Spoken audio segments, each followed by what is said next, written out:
Welcome back to Kevin Toll Read. Good evening. So today we're back with another video in my Let Me Know series, and this is number 8. Today's question is, are we losing patience for big books? Do shorter books and short story collections and novellas, are they emerging? Are they pack a more effective punch? Does the rise in popularity of fantasy through TV and adaptation and movie adaptations, along with the rise of romantasy, create staying power amongst some of the bigger books? So that's the question. Do you think people are getting tired of long books? So when we talk about big books, we can go down a whole rabbit hole of what constitutes, whether it's word count, whether it's page count, etc. In general, they think a book on average is somewhere between 50 to 90,000 words, somewhere around 200 to 350 pages constitutes what they think a novel is. It's very broad. Some publishing companies believe, based on genre, you get traditionally average page count, whether it's self-help books at like 200 to 250 pages, whether it's young adult books and romance books at 200 to 300 page count, or it's mystery and thriller between 300 to 450. When you get biographies, it can range from 180 to 500 pages. Fantasy books can go 500 plus.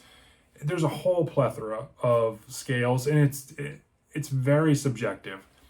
But in general, to give you some examples, when I think big books, I'm thinking Stephen King, I'm thinking Ken Follett, I'm thinking Brandon Sanderson, I'm thinking Robert Jordan, I'm thinking a lot of history novels too. Obviously, fantasy traditionally has some of the bigger books, along with historical fiction and history. When it comes to shorter books, obviously, you're talking hard case crime, you're talking westerns, you're talking books that are written in a specific time period as well. I mean, you got Lawrence Block, Louis L'Amour, Ed McBain.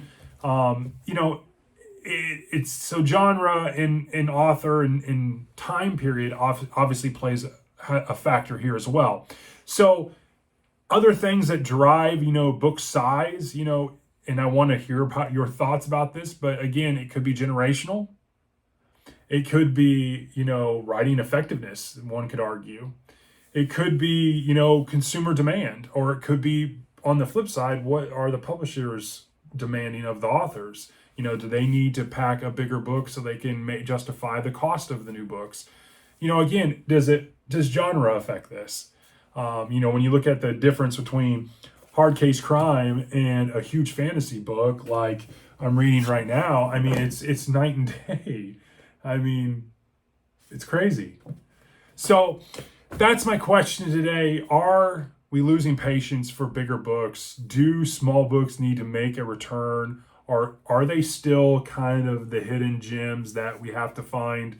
Those are kind of the thought process around this. Let me know. So as always, I would like to know your thoughts. So let me know. Hope you have a great evening.